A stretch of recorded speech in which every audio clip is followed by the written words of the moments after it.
और city gas distribution कंपनियों यानी कि आईजीएल एमजीएल में आज ये जोरदार तेजी हमें देखने को मिल रही है। दरअसल इन दोनों कंपनियों के लिए सस्ती गैस का रास्ता साफ हो गया है और साफ होता दिख रहा है इनफैक्ट। और इसकी क्या वजह है ये बताने के लिए मेरे साथ जुड़े हैं मेरे सहयोगी यतिन मोहता जी। यतिन जी बताइए।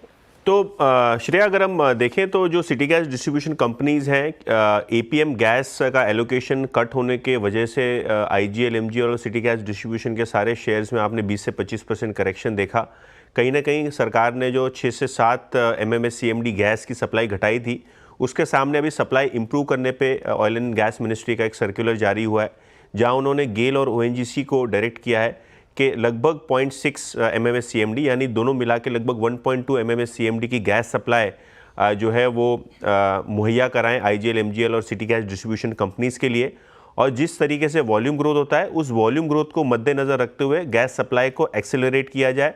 इसके अलावा जो नए तेल के कुएँ हैं, नई गैस की जो फील्ड्स हैं, इनमें से जो गैस निकलती है ये भी सिटी गैस डिस्ट्रीब्यूशन कंपनीज़ को मुहैया कराई जाए, बजाय ऑक्शन करने के जो उनके पास ऑप्शंस होते हैं उसके बजाय सीधी तरीके से सिटी गैस डिस्ट्रीब्यूशन को कहीं ना कहीं वॉल्यूम बढ़ाने पे जोर दिया गया है। और इस जो सर्कुलर है और इस निर्देश के बाद दोनों ही आईजीएल एमजीएल के शेयर्स में अच्छी खासी तेज़ी दिखने को मिल रही है। इनफैक्ट आईजीएल लगभग डेज हाई पे लगभग 5% की तेज़ी यहाँ देखने को मिल रही है इस सर्कुलर के बाद। बिल्कुल, खासतौर से आईजीएल आज का टॉप गेनर्स में से एक। राजेश जी, आईजीएल खरीदेंगे क्या? नजरिया तो बिल्कुल खरीदेंगे, क्योंकि मैंने पहले भी कहा था कि महाराष्ट्र के इलेक्शन जब ड्यू थे उस टाइम पे एपीएम के कट आई थी 2 बार और उस वजह से जोरदार गिरावट देखी गई थी सारी गैस डिस्ट्रीब्यूशन कंपनीज में। और हमारा मानना ये था कि एक बार इलेक्शन वगैरह हो जाए तो कुछ ना कुछ रास्ता निकलेगा, ये प्राइस हाइक्स करेंगे, क्योंकि जो 2 कट आए थे उसके हिसाब से 16% के आसपास की इनकी बॉटम लाइन में ड्रॉप हो सकती थी।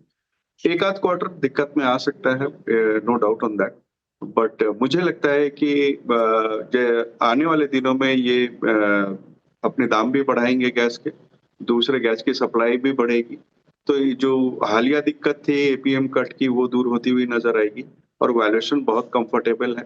इस पूरे पैक में अगर कोई खरीदारी करनी हो तो मुझे लगता है गुजरात गैस पे ध्यान देना चाहिए और एक आईजीएल पे ध्यान देना चाहिए। गुजरात गैस को खास करके इसलिए कि उसके इंडस्ट्रियल कस्टमर्स ज्यादा हैं और वहां से उनके मार्जिन्स प्रोफाइल थोड़ी सी बेहतर रहती हैं। तो ये 2 कंपनियां हमारे रडार पे। ठीक है, आईजीएल और गुजरात गैस ये 2 कंपनी फिलहाल रडार पे रखने की सलाह है राजेश अग्रवाल जी की तरफ से।